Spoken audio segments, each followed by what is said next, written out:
Hey, before we start this video, please check if you still subscribe to the channel because it looks like YouTube keeps unsubscribing people from my channel. Thanks! Today's been an interesting day. The hell that I've been put through in the last 3 months has been the worst that I've ever gone through. Jeffree Star is the person, in my opinion, who was blamed for all of what I'm going through. The person that's suing me blamed Jeffree Star and Shane Dawson for doing to her. I wish I wasn't the scapegoat.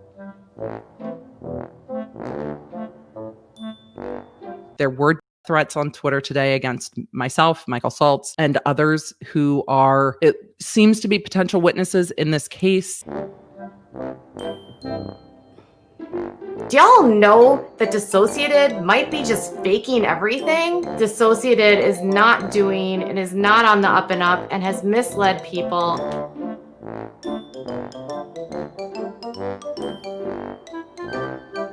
Can someone block that account? Go Stanner, go over there, go off.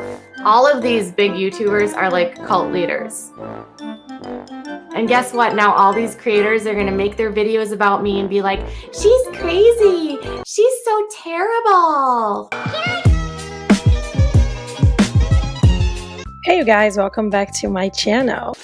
This meat Spider Beach. As the KJ drama plot thickens, things are getting a little bit too far. Besides posting a video blaming Jeffree Star and Shane Dawson for her lawsuit once again, now there was a huge hacking event that affected Mr. Saltz, YouTubers like Emily D. Baker, and allegedly some people that have been involved in a lawsuit. And obviously Twitter was on fire with people saying all sorts of things about the situation. And there's a huge plot twist that I think it's very serious and we should discuss by the end of this video. However, this whole debacle gave birth to yet another filing. But before we start, do not forget to go down below and subscribe to the channel and ring that bell button so you can get notified every time I post. Also, as a quick disclaimer, I just want to remind you guys that everything we discuss here in the channel is my opinion and my opinion only, not to be taken as a fact. Always do additional research from the information that you get here in the channel. Do not send any hate to the people that I'm going to be talking about in this video. Am I right, fellow adult? However, I do encourage all of you to go in the comment section and let me know what do you think about the situation. Recently, Katie Joy has posted a video where she is discussing the situation between Trisha Paytas and Jeffree Star. However, during that upload, she tried to blame Jeffree Star and Shane Dawson for the lawsuit that she's going through right now. However, she also managed to throw some shade at other YouTubers while she was at it. So this video format was more of a reaction video where she was watching Trisha Paytas' video and giving her opinions on things. However, most of the time she was making it about herself, and she also made it about a feminist movement somehow. I got really triggered listening to Trisha talk about what she's been through. Talking about how evil Jeffree Star is and what a terrible human being he is and what he's done to people and how everyone is scared of him. It made me realize that I am in the situation I am in right now because of Jeffree Star, and I'm the scapegoat. It's been the worst 3 months of my life. Jeffree Star is the person, in my opinion, who was blamed for all of what I'm going through. And obviously, as expected, somebody said, now it's Jeffree's fault, laugh emoji. However, Katie went off. You know what, Melissa? You would not be laughing if you knew what I knew and what is going on right now. None of you should be laughing about this because what's going on is so serious. She did keep alluding to some serious situation, however, she never elaborated on it or explained what it was. Then the comments kept coming. People were saying, but over 70 videos on one person and her hubby. That's not you being a scapegoat. You were sent for C and D. That's why you are where you are. And obviously her adult decision to deal with the situation was to shut it down. I'm gonna turn on members only because you guys are being horrific. You don't seem to care and you want to berate me. After shutting up the people who were pointing out the facts to her, she went right back to talking about Jeffree Star and Shane Dawson. I know how evil this man is to just make people do whatever they want. And that's not the kind of behavior that we should want on YouTube. Everybody is scared of Jeffree. The person that's suing me blamed Jeffree Star and Shane Dawson for doing to her. She blamed them for everything. And I'm being sued. Obviously, she posted a tweet to defend her argument saying everyone is afraid of Jeffree Star and that's why I am the one being sued for what he was blamed for in June. It's not a coincidence in my opinion. Before we keep going, I want to tell you guys what my opinion on this situation is. Jeffree and Shane have been blamed for orchestrating Dramageddon 2, which involved James Charles. Katie has been sued for defamation. I am assuming that her point here is that because of Dramageddon, she got inspired into looking into Tati and her business. However, her lawsuit is about the things she said. She called the Halo product snake oil. She called James Westbrook and Tati Westbrook con artists, and that had nothing to do with what happened in Dramageddon. And that's my opinion about her situation. Funny enough, when she started coming as Shane Dawson, she contradicted herself. I was the one that did so much digging into Shane, and I looked through all of those videos, and I had this massive thread on Twitter, and I was able to dictate and show like all of his behavior and all of these things he had done that were so problematic, that were reasons he should be canceled. Are you wondering why she contradicted herself? Because she's against cancel culture. Or at least that's what she said on the live when she was trying to get people to listen to her side on the lawsuit. Cancel culture as a whole is ultimately deplatforming someone. It's saying your position and opinion is wrong and you don't have an opinion. When you invalidate a whole set of people that don't feel that way, you are getting rid of free speech.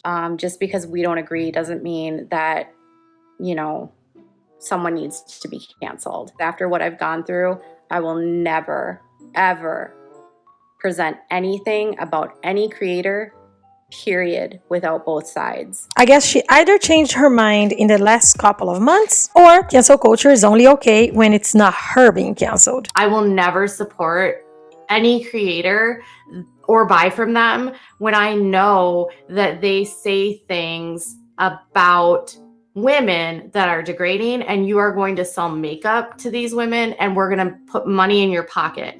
But if we're not skinny enough, if we're not pretty enough, if we don't have the best skin, you're going to mock us, you're going to degrade us.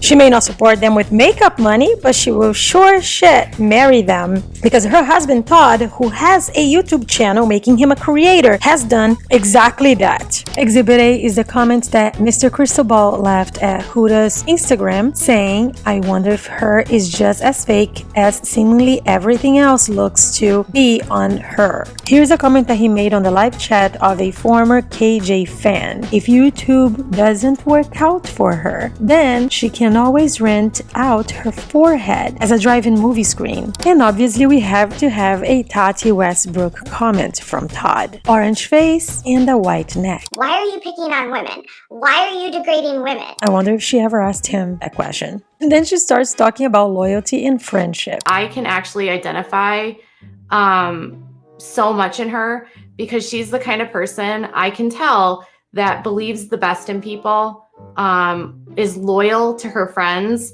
and will defend her friends no matter what, even if they do things that are bad. Lori's irrelevant. She's not my friend. Huh? And I don't know anything about Lori. She's not my best friend. I don't even have that much to talk about that one because, as we know, as per last week, she will turn on her friends. Allegedly. But then she moves on to start taking shots at other creators. Keemstar trolls.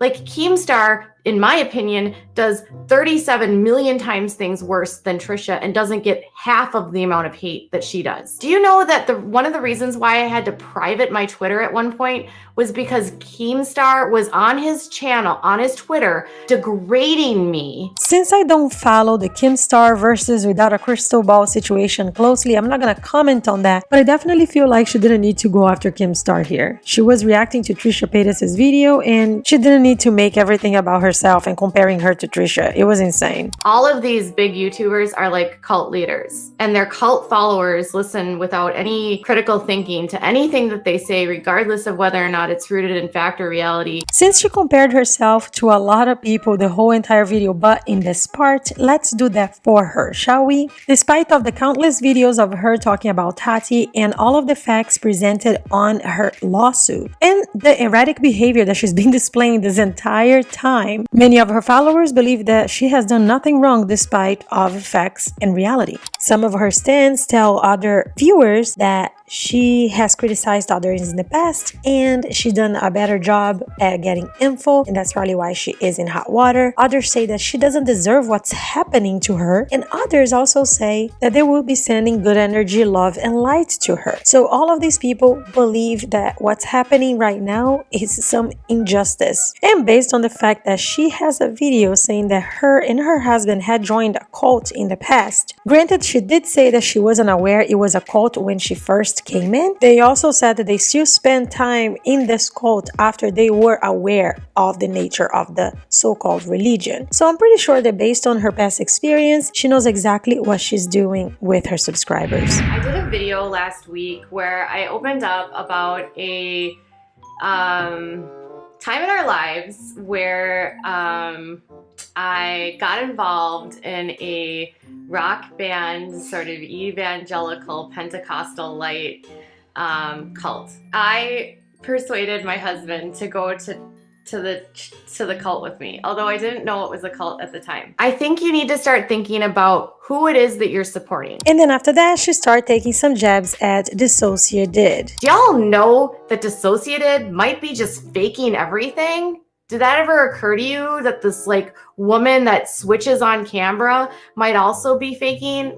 And I think that Dissociated is not an honest person. How can people literally believe Dissociated has switching on camera? Do you know how fake and phony that is? And she has all these like super problematic altars. There is so much evidence that this creator is not being truthful. She should not be educating people on mental illness that she's not a doctor, she's not qualified to do. She has no business educating anyone. Anyone that knows anything about DID knows that people that have it have amnesia, and they don't even know half the time who the altars are and how it's all associated. Well, it looks like that miss without a medical degree knows a lot more about a condition that she does not have, and she claims that somebody who actually has it has no business talking about it to others. Here we are back again, Miss KJ stating her opinions as fact. But let's go right back into her live where she starts getting rude to the people who comment. I paid $3,000 for my lifetime victim card. Does that make you feel better? Did it make you feel better giving me $5? Maybe if you were the actual victim of something, I take responsibility when I make mistakes. I own when I make errors. How much do you get paid for your asshole card? Because you're an asshole. Thank you for the $5 for being an asshole. Can someone block that account, or can I? Go Stanner, go over there, go off. I didn't say your name tonight, tipster. Why are you showing up? But thanks for the $5 and try to keep being relevant.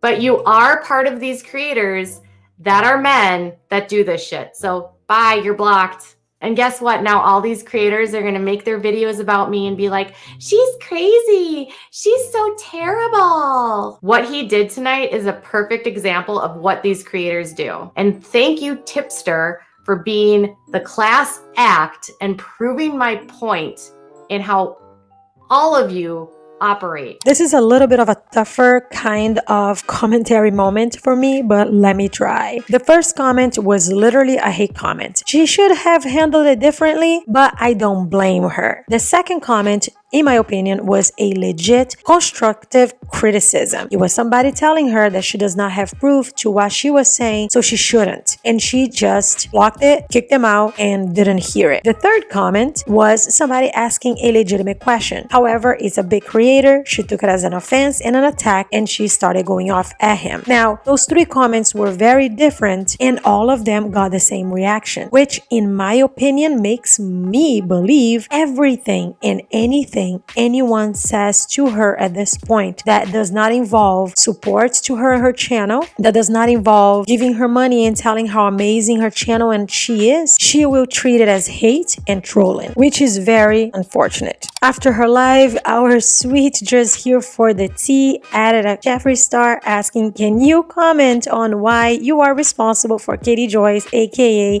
Without a Crystal Ball's current lawsuit with Tati Westbrook? She made a video holding you responsible. Inquiring minds want to know. Do you guys think that Jeffree is going to answer? Let me know down in the comments. Let's talk about the new filing that KJ's lawyer has submitted to the court after things got out of hand following the hacking and the crazy situation with the tweets that were happening a couple of days ago. Sometimes Twitter can be wild. Just as a quick recap before we get into the filing first, and then we're gonna get into the tweets. Michael Saltz has been hacked a couple of days ago, and he mentioned on Twitter, as well as Emily D. Baker. She also got hacked, along with some other people who are involved in the lawsuit. Michael Saltz made it public by tweeting, "What do we have here? There appear to have been several hacking attempts today on my Google and Twitter accounts, and possibly others. This is not the first time. And whoever it was used a familiar email address in their efforts." And then he showed the screenshot of both attempts on his accounts. People started putting their investigator hats on, and things started escalating pretty quickly. We're gonna get to that, but first let's talk about the filing that came as a result of all of this. Attorney Michael Brown filed a defendant's request for a status conference. He started by saying defendants seek the court's assistance with what they believe to be an urgent matter. Plaintiff's counsel, Michael Saltz, is making public accusations to a large audience on social media. The defendant Paulson is engaging in federal crimes of hacking into his Twitter and Gmail accounts. He has followed that with separate tweets of what he calls quote-unquote evidence of her guilt, and is quote-unquote discussing that evidence with his Twitter followers, all in public. In the last 2 days, he has posted a number of tweets about these accusations. He is prosecuting his trumped-up criminal charges against Ms. Paulson in front of a large public audience. See Declaration of Catherine Paulson. Now, he has gone so far as to suggest the undersigned counsel is involved in the felonious scheme. He sent emails to me this morning threatening that he will work with quote-unquote federal authorities and will be quote-unquote pressing charges and quote-unquote demanding an explanation of my quote-unquote involvement in the crime. He included additional very dramatic but entirely false accusations against Ms. Paulson in those emails. This conduct is unacceptable. Defendants request the court's immediate assistance to put a halt to it and place constraints on counsel's public behavior and use of frivolous threats of criminal charges against opposing counsel. Defendants request the urgent scheduling of a status conference to be followed by whatever brief and hearing the court deems appropriate. When we get to Attorney Michael Brown's declaration, we will see the emails. However, here is a tweet where it's believed that this was the very first moment where Michael Saltz started thinking that Katie may have had something to do with the hacking, because she said, email communications go both ways. Trust me, just like I'm being watched, so are you. We know everything. And on his caption, he says, given the current circumstances, was this prior tweet supposed to be an admission of hacking? And it was also not helpful to her that her email was the one identified requesting the verification code for his account. Let's also not forget that we're trying to finesse some bar complaints against Saltz. So low-key, I think here they're just trying to do something to make Saltz look bad since they didn't get that bar complaint. From the outset of this lawsuit, plaintiffs through their attorney Michael Saltz have litigated their case largely on social media. Mr. Saltz has very frequently posted tweets about this case, which involves a prominent social media personality, which has allowed him to grow his Twitter quote-unquote following to more than 5,400 people. The majority of the content on his Twitter account is about this one case, and most of his tweets are aimed at harassing and taunting Ms. Paulson, including frequent accusations of wrongdoing with respect to this case and other unconnected matters. He even resorted to aim taunting personal attacks at her recently, criticizing her public publicly for quote-unquote deliberately spending too much time on her work operating a YouTube channel and not enough time with her quote-unquote family and her friends. Her work is the sole source of income for her family. Am I missing something here? Because I'm really puzzled why he put the word family in quotes. Let me know down in the comments if you know why. The same tweet taunts her for quote-unquote regularly making statements helpful to her case. A YouTube channel that Mr. Saltz promoted via his Twitter account and mentioned on his tweets reliably quote-unquote covers the filings in this case. We all know he's talking about Emily now. Because of Mr. Salt's tweets and with the assistance of that YouTube channel and others, filings in this case immediately get broadcasted page by page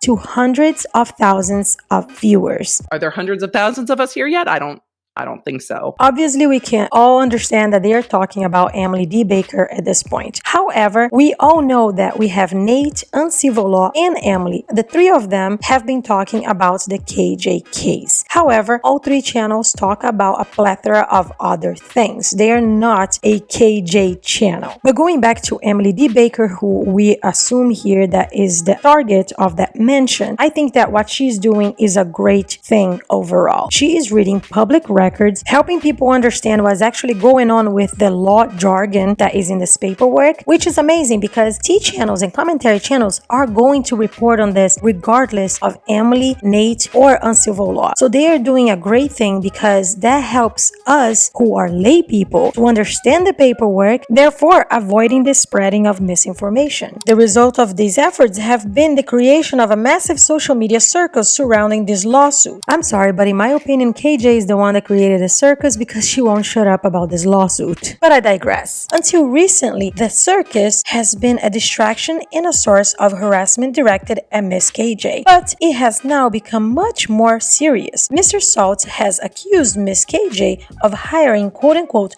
hackers to break into his own Gmail and Twitter accounts. He made that and other unfounded accusations in an email to me, but is also disseminating the criminal hacking accusation on his Twitter account in a series of tweets. He has gone further and suggested in an email that I personally was involved in his made-up criminal scheme and threatened that he is contacting quote-unquote federal authorities and will quote-unquote press charges. And before you say that Mr. Saltz is being a little extra, here it is, the statute that makes hacking a federal crime. So contacting federal authorities would be the appropriate course of action. The truth is that Mrs. KJ has been the victim of a barrage of attempts by people she does not know to fabricate quote-unquote evidence to make it appear she is trying to hack into social media accounts of others. The scheme is disturbingly simple. It can happen to anyone with an email account. First, the perpetrators, it can be anyone, go into a Gmail account they have created and add Mrs. KJ Gmail address, which is publicly available on her YouTube channel as the quote-unquote recovery email for their own account. Gmail then sends a notification to the recovery address as a security measure, but that recovery address is now Miss KJ's, and it looks as though she has been tampering with these accounts. A similar fraud has been perpetrated with respect to Twitter accounts. The posting of Fine Law review about Mr. Saltz in Miss KJ's name and a quote-unquote complaint about Mr. Salt's email to his own firm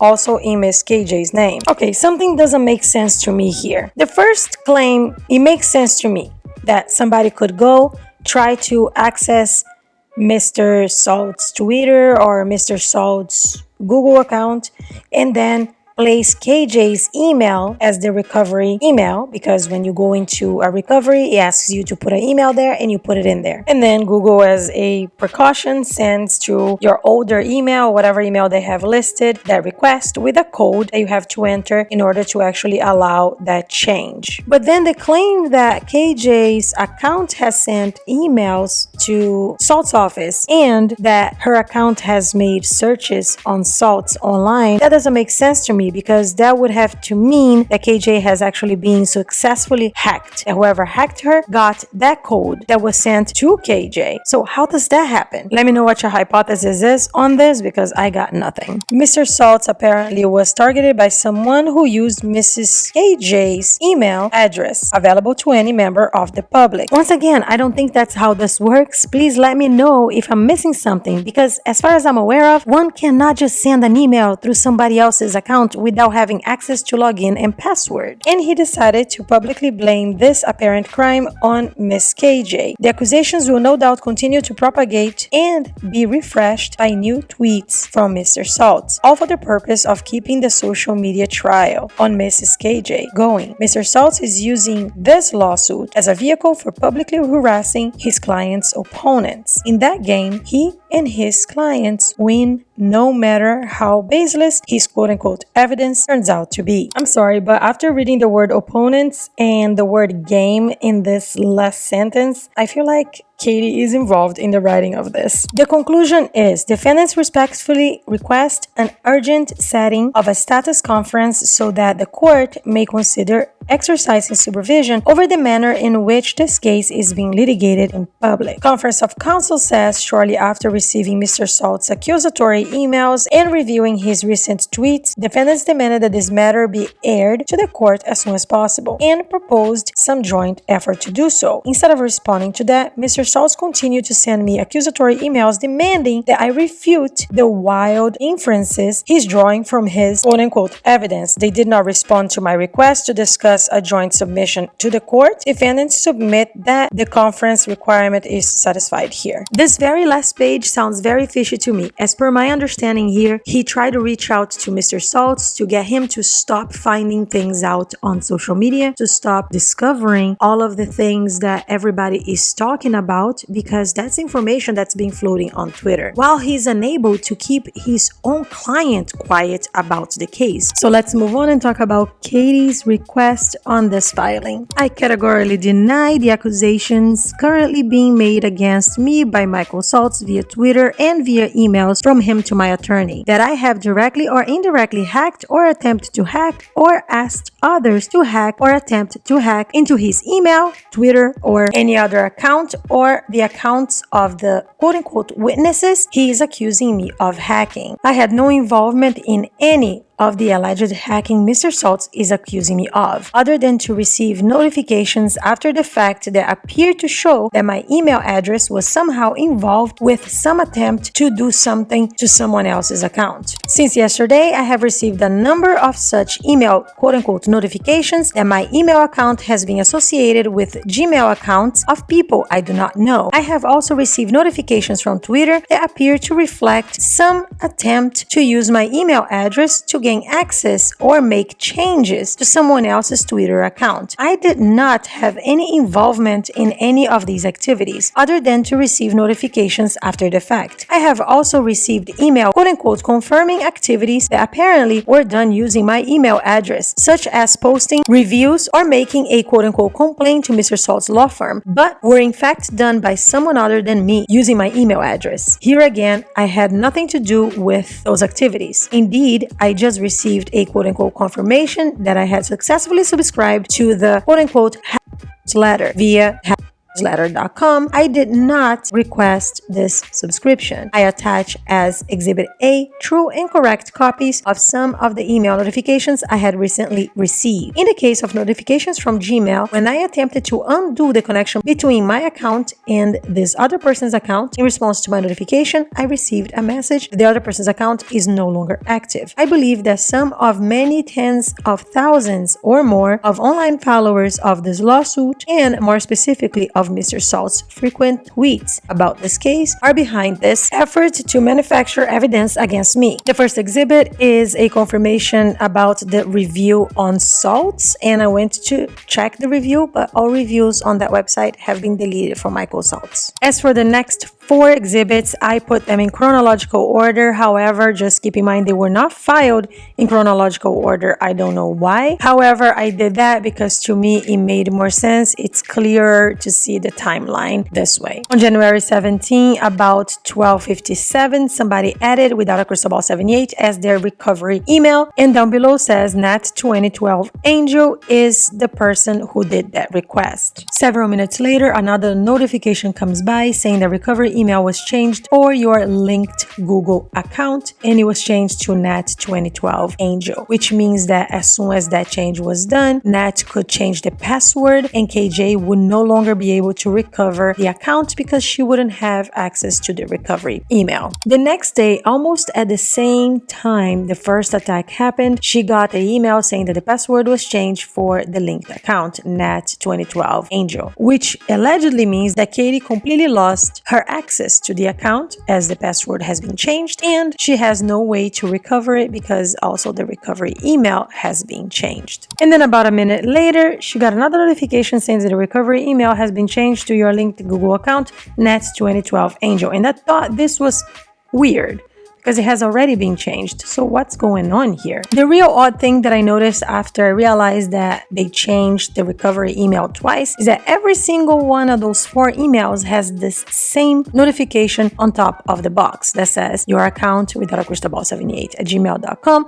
is listed as the recovery email for nat2012angel@gmail.com. Even after they changed the first time the recovery email, on the email notifying that the password has been changed, that little notification was still there. It really looks very sus to me that even after they changed the recovery email, this little message was still up there. I don't want to accuse anybody of anything, but this is real fishy. And another very weird thing is that based on these exhibits, allegedly her email should be, as of now, still under control of Nat 2012 Angel. However, in her declaration, she mentioned that that account no longer exists and she got a message saying that, but she did not submit that message. Why is that? Let's go now right ahead and see what Michael P. Brown's declaration has for us. I am a lawyer with mentioned company, counsel for defendants in this matter. I make this declaration based on personal knowledge and my familiarity with the proceedings in this matter. Below is a screenshot of Mr. Salt's Twitter homepage showing he has more than 5,400 followers. So I guess here he's trying to make a point where he is implying that Mr. Saltz is doing all of this for fame and social media popularity. Below is a screenshot of a tweet Mr. Saltz posted on New Year's Day 2021 in which he publicly opines that Mrs. KJ should spend more time with her family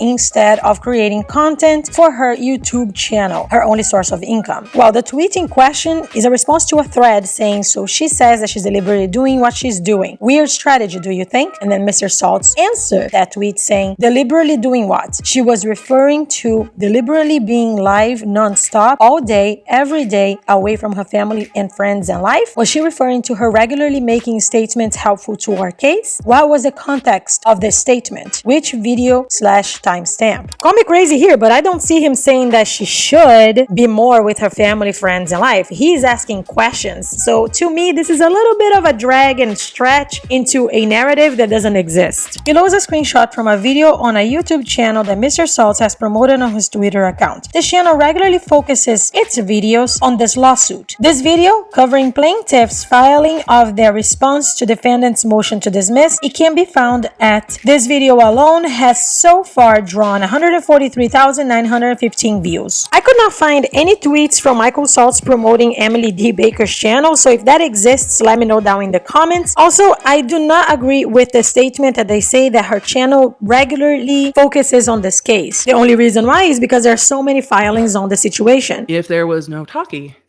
there'd be nothing to file on.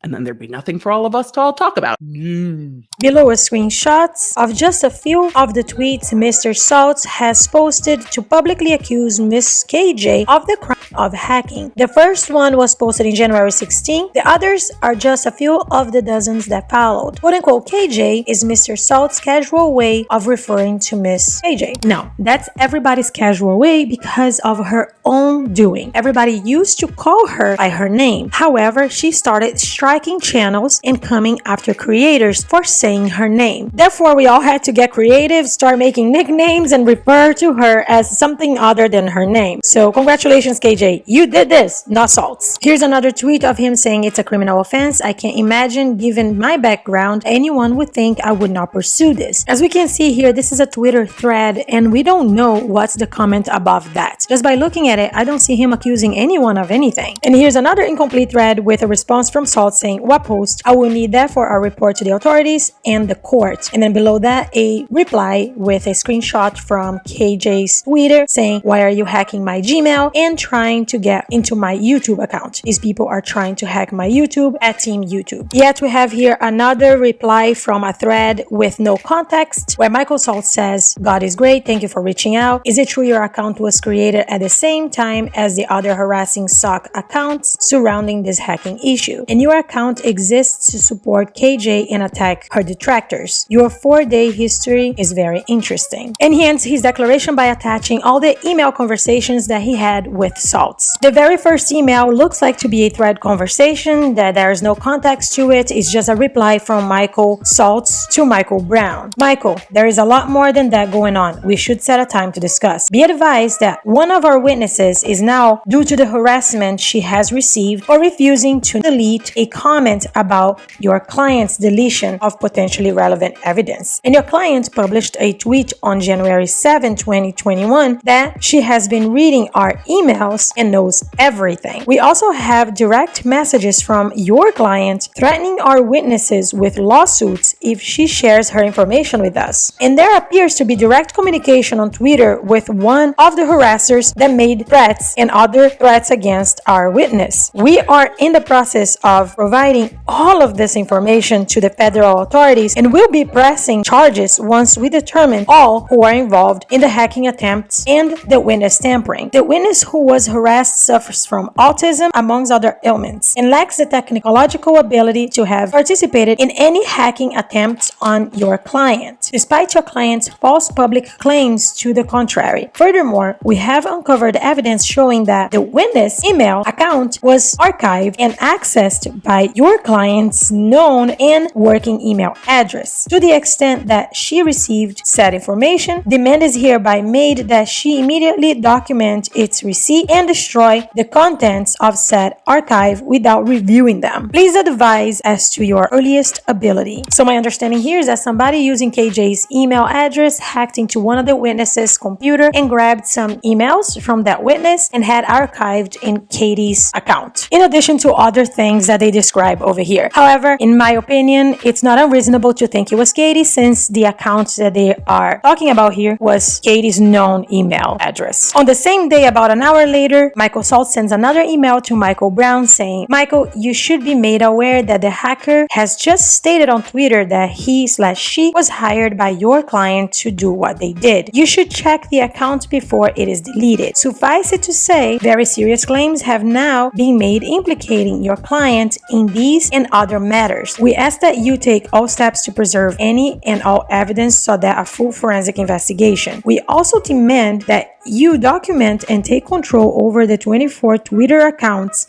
and 3 email accounts that apparently belong to your client to safeguard them from deletion due to her quote-unquote SOC accounts now being exposed. Please confirm that you have done so, that such evidence can be preserved pursuant to the court's order. 24 accounts? I am shook. The next email says, Mr. Brown, the other hackers disclosing information of your client's plans to delete evidence and bring false charges against me. They claim that your clients gave them a special IP address and password to do their work on their behalf. Part of that was to sign myself up with various sites and then make police reports against me claiming I am a The hackers claim to be 13 and 15 years old and were hired by your clients through Facebook. They claim that this was done to discredit me so that I could not prosecute the case. They also claim that your client was fabricating evidence to make a claim that we were harassing her. They also claim that they were told to try to hack into your client's account to make it look like she was being hacked too, so she could pretend to be a victim. There's evidence of open communications and planning between your clients and the hackers' accounts, as all involved foreshadowed that they were going to hit us with a big surprise. We demand to know what your involvement or acknowledge was of these alleged plans. Be advised that we are immediately sending a subpoena to Twitter to obtain the full identity of these now admitted hackers that your clients potentially hired. I assume under the circumstances you will not be objecting. Be advised that the the hackers claim to have documented all interactions with your client. Holy moly, if this is true, this is a super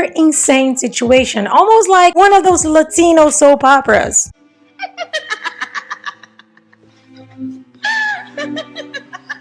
The only email that Mr. Brown shared on the exhibits was this response: "We need to get the court involved ASAP. Katie denies your allegations, and I certainly know nothing about any hacking or the other stuff. I do know that Katie is under a barrage of people attempting to link her Google account to people she does not know. It would be the least surprising thing in the world if it turns out that one of your thousands of quote-unquote followers is setting her up. I'm skeptical about your allegations, but they should be aired in front of the judge. I also have concerns that I want addressed. I don't think we can get her attention on a holiday, but perhaps we should send an email or something today." Come on, you can get Katie's attention on a holiday? This is her lawsuit. She should be available to take care of anything that's going on at any second. Is she thinking that this is not serious? Holy moly. Also, while the entire time I was reading this, I kept thinking, why this was an opportunity to drag Saltsy. Especially because of the mention that he tried to resolve the issue with Michael Saltz behind the scenes and Michael Saltz refused, but the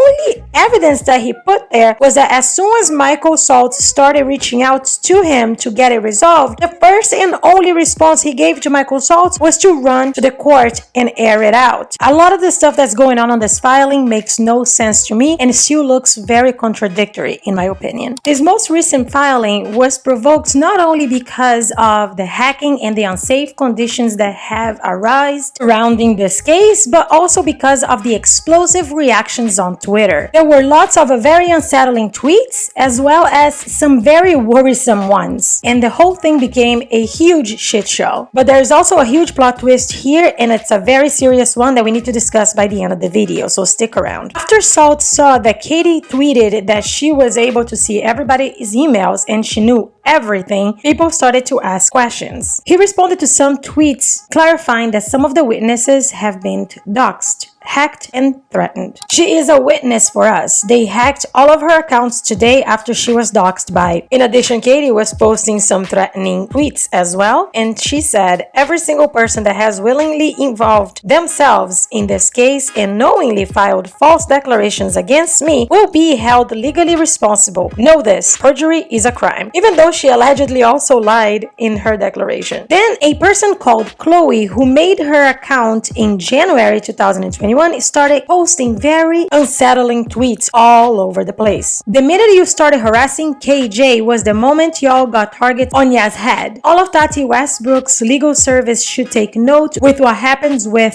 Saltsy Briven." I don't know what they mean. "This day forward, he won't be alive much longer. KJ was never going to lose." And they kept going by claiming, "Just FYI, Katie is my closest friend. She has eyes on this account and for others." In a tweet directed to Emily D. Baker, Dead Challenge Podcast, Scriptural Art, and Michael Saltz, Chloe also said, "Y'all should have listened when you had the chance. Y'all about to get doxxed. Look out, Kiwi Farms. Katie's 10 times the person you all would be put together. Saltz, your people.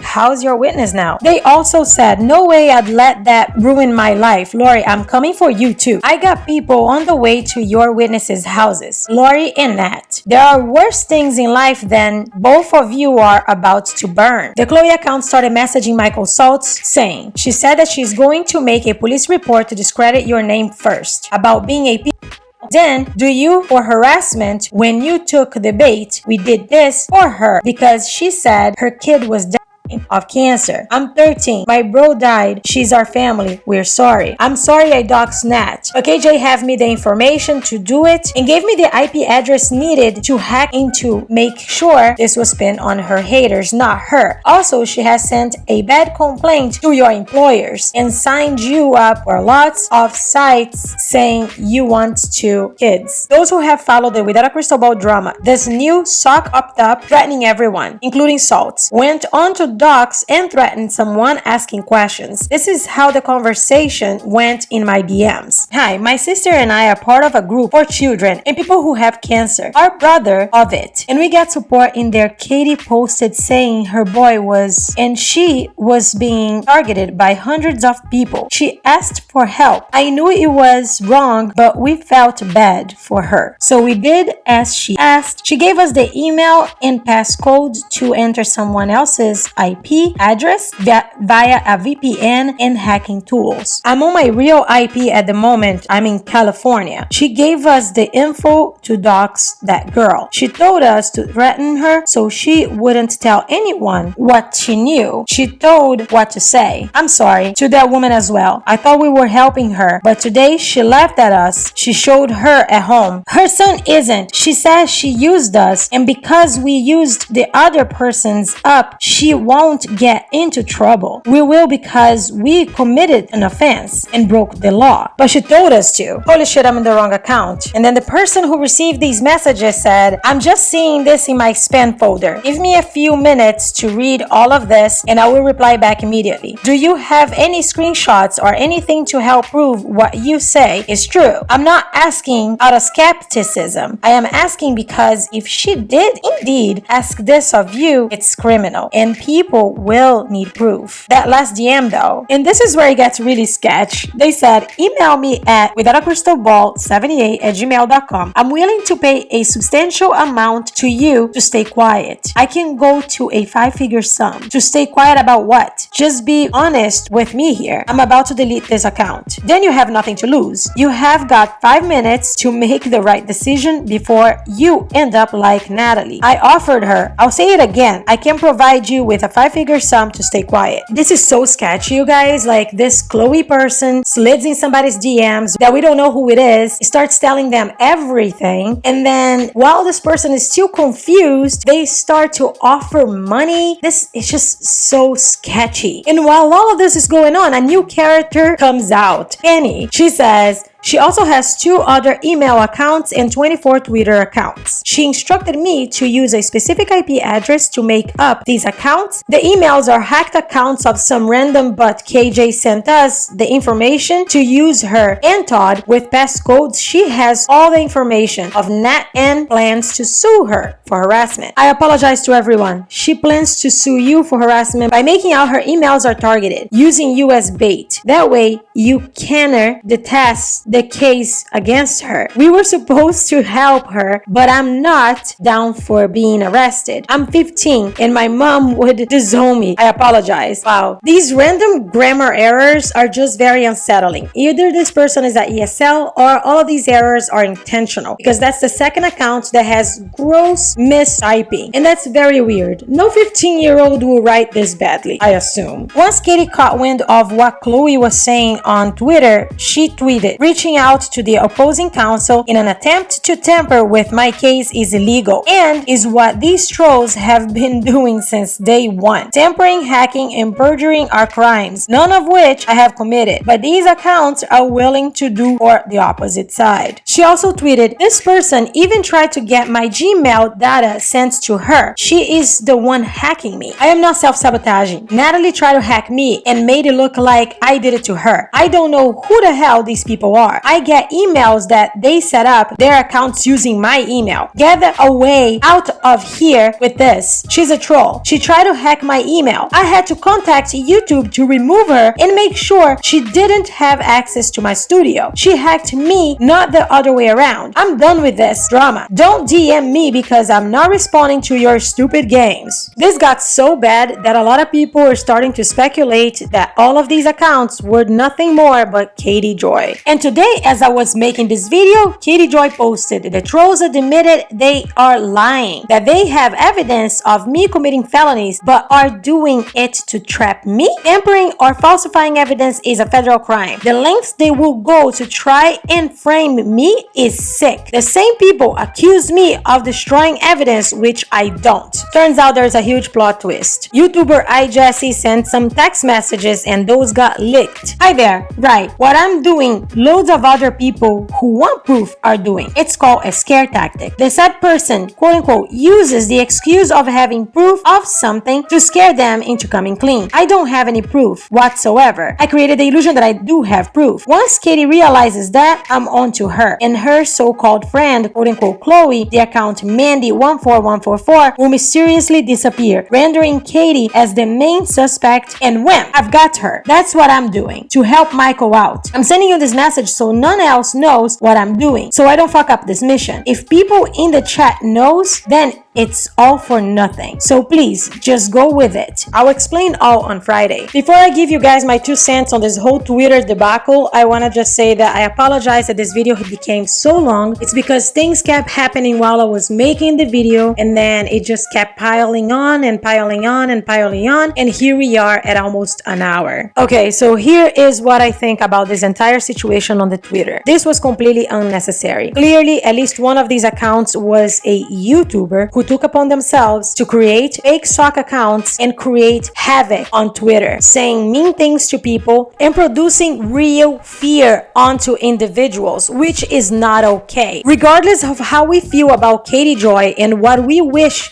it will happen to her on this lawsuit, is not our place to get involved in the situation.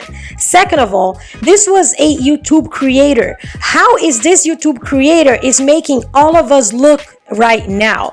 I am extremely irritated by this because I do not want to be seen by my viewers and my subscribers as somebody who would do this kind of stuff to somebody who is going through a lawsuit. This was completely uncalled for. And third of all of this could have real consequences on the lawsuit and make Michael Saltz lose all of the grounding that he already has got throughout this whole entire time. Listen, guys, you need to make sure that you don't get involved in this. This is not our place. If you want to watch a video about it, that's great. If you want to make a video about, that's awesome. However, do not get involved on the situation yourself.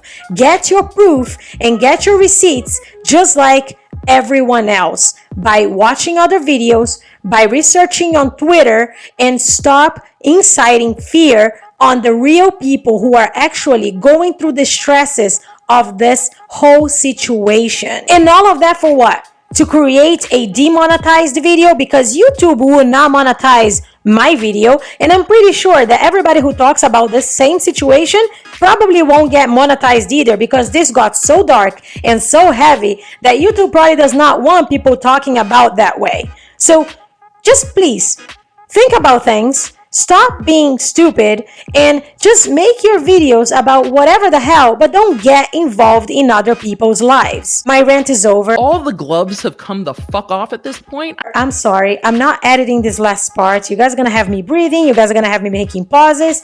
Whatever. And I feel so bad right now that I made you guys sit here for 50 minutes that I'm not even gonna put the outro. I appreciate that you guys lasted this long. If you did last this long, I love you so much. Don't forget to subscribe to the channel, ring the bell button so you can get notified every time I post. I will see you on the next upload.